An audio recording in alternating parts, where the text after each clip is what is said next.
संग के कारण तो तुम्हारी यह दशा नहीं हो रही है। अरे सखी हरनियों, हमारे श्याम सुंदर के अंग संग से सुषमा सौंदर्य की धारा बहती रहती है। वे कहीं अपनी प्राण प्रिया के साथ तुम्हारे नयनों को परमानंद का दान करते हुए इधर से ही तो नहीं गए। देखो देखो, यहाँ कुलपति श्री कृष्ण की कुंदन कली की माली की मनोहर गंध आ रही है, जो उनकी परम प्रेयसी के अंग संग से लगे हुए कुछ कुमकुम से अनुरंजित रहती हैं। हे तरुवरों, उनकी माला की तुलसी में ऐसी सुगंध है कि उसकी गंध के लोभी मतवाले और प्रत्येक क्षण उस पर मंडराते रहते हैं। उनके एक हाथ में लीला कमल होगा और दूसरा हाथ अपनी प्रेयसी के कंधे पर रखे होंगे। हमारे प्यारे श्याम सुंदर इधर से विचरते हुए अवश्य गए होंगे। जान पड़ता है तुम लोग उन्हें प्रणाम करने के लिए ही झुके हो, परंतु उन्होंने अपनी प्रेम भरी चितवन से भी तुम्हारी वंदना का अभिनंदन किया है या नहीं। अरे सखी, इन लताओं से पूछो, ये अपने पति वृक्षों को भुज पास में बांधकर आलिंगन किए हुए हैं। इससे क्या हुआ? इनके शरीर में जो पुलक है, रोमांच है, वह तो भगवान के नखों के स्पर्श से ही है। अहो, इनका कैसा सौभाग्य है। हे परीक्षित, इस प्रकार मतवाली गोपियां प्रलाप करती हुई भगवान श्री कृष्ण को ढूंढते ढूंढते कातर हो रही थीं। अब और भी गाढ़ आवेश हो जाने के कारण वे भगवानमय होकर भगवान की विभिन्न लीलाओं का अनुसरण करने लगी। एक पूतना बन गई तो दूसरी श्री कृष्ण बनकर उसका स्तन पीने लगी। कोई बछड़ा बन गई तो किसी ने बाल कृष्ण बनकर रोते हुए उससे पैर की ठोकर मारकर उलट दिया। कोई सखी बाल कृष्ण बनकर बैठ गई तो कोई तृणावर्त दैत्य का रूप धारण करके उसे हर ले गई।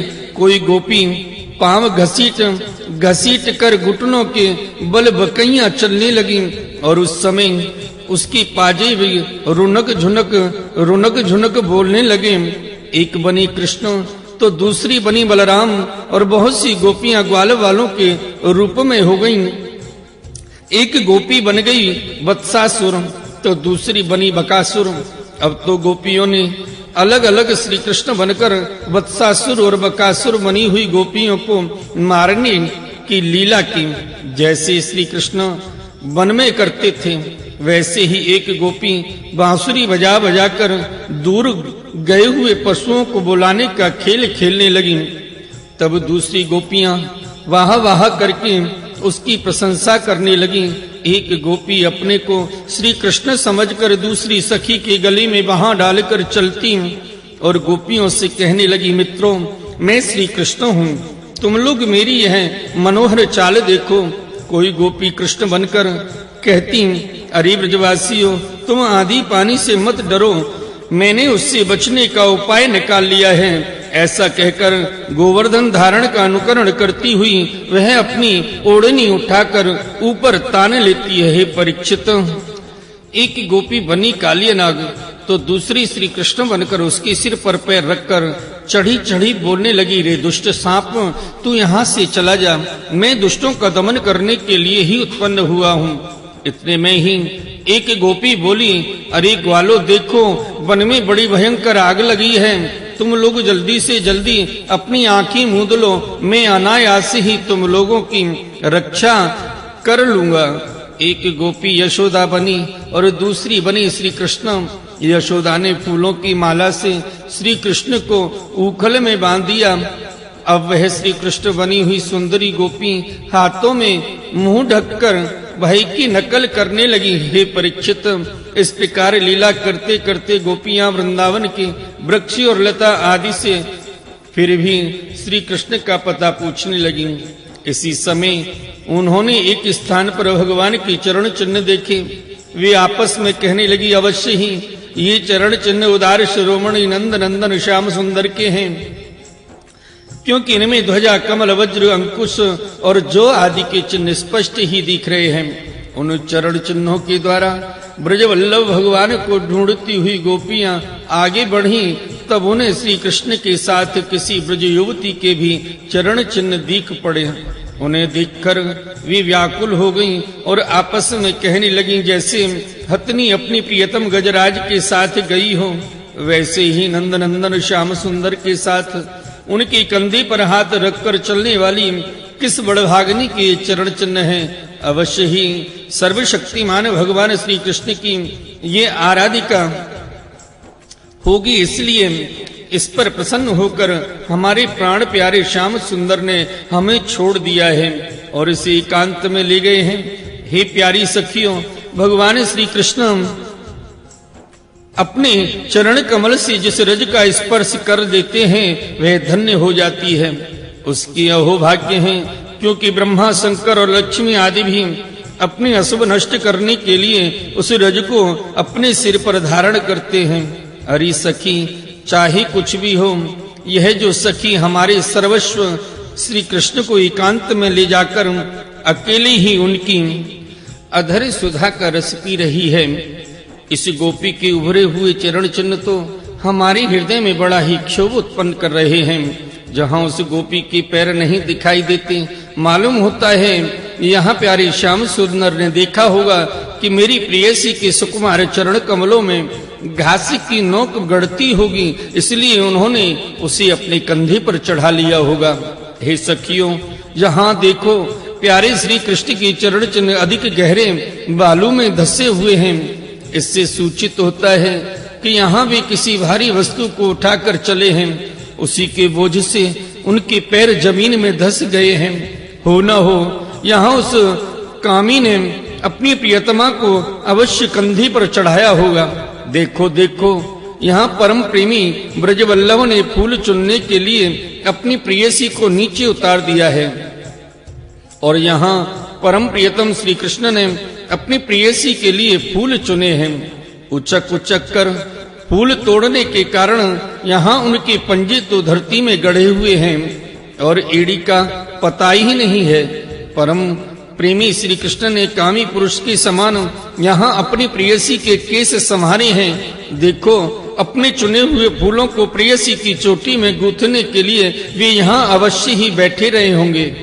हे परीक्षित, भगवान श्री कृष्ण आत्मा राम है, वे अपने आप में ही संतुष्ट और पूर्ण हैं। जब वे अखंड हैं, उनमें दूसरा कोई है ही नहीं, तब उनमें काम की कल्पना कैसे हो सकती है।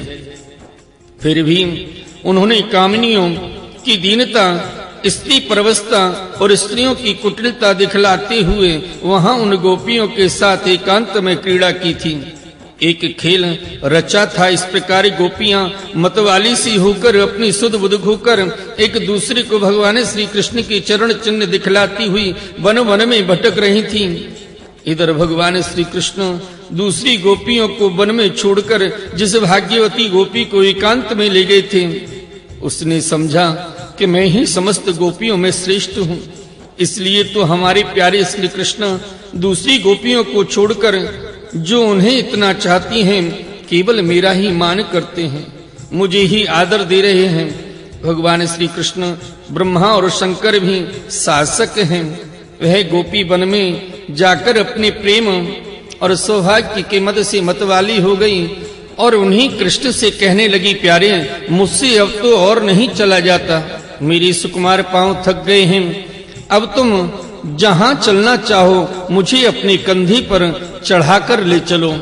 अपनी प्रियतमा की यह बात सुनकर श्याम सुंदर ने कहा, अच्छी प्यारी सखी, तुम अब मेरे कंधे पर चढ़ जाओ। यह सुनकर वह गोपी जो ही उनके कंधे पर चढ़ने चली, त्यों ही श्री कृष्ण वहां से भी अंतर्ध्यान हो गए। वह सौभाग्यवती गोपी रोने पछताने लगी। हा नाथ, हा रमण, हा प्रेष्ठ, हा महाभुज, तुम कहाँ हो, कहाँ हो मेरी सखा, मैं तुम्हारी दीनहीन दासी हूँ, शीघ्र ही मुझे अपने सानिध्य का अनुभव कराओ, मुझे दर्शन दो। परीक्षित, गोपियां भगवान के चरण चिन्हों के सहारे उनके जाने का मार्ग ढूंढती ढूंढती वहां जा पहुंची। थोड़ी दूर से ही उन्होंने देखा कि उनकी सखी अपने प्रियतम के वियोग से दुखी होकर अचेत हो गई है और यही बैठे बैठे गा रही है, श्याम नहीं आए घन श्याम नहीं आए री, श्याम नहीं आए घन, श्याम नहीं आए री, बैठी रहूं यमुना पे आस लगाए री, बैठी रहूं यमुना पे आस लगाए री। जब उन्होंने उसे जगाया तब उससे भगवान श्री कृष्ण से उसे जो प्यार और सम्मान प्राप्त हुआ था वह उनको सुनाया। उसने यह भी कहा कि मैंने कुटिलतावश उनका अपमान किया, इसी से भी अंतर ध्यान हो गए। उसकी बात सुनकर गोपियों की आश्चर्य की सीमा ना रही। इसके बाद वन में जहां तक चंद्रदेव की चांदनी छिटक रही थी वहां तक वे उन्हें ढूंढती हुई गईं, परंतु जब उन्होंने देखा कि आगे घना अंधकार है, घोर जंगल है, हम ढूंढती जाएंगी, तो श्री कृष्ण और भी उसके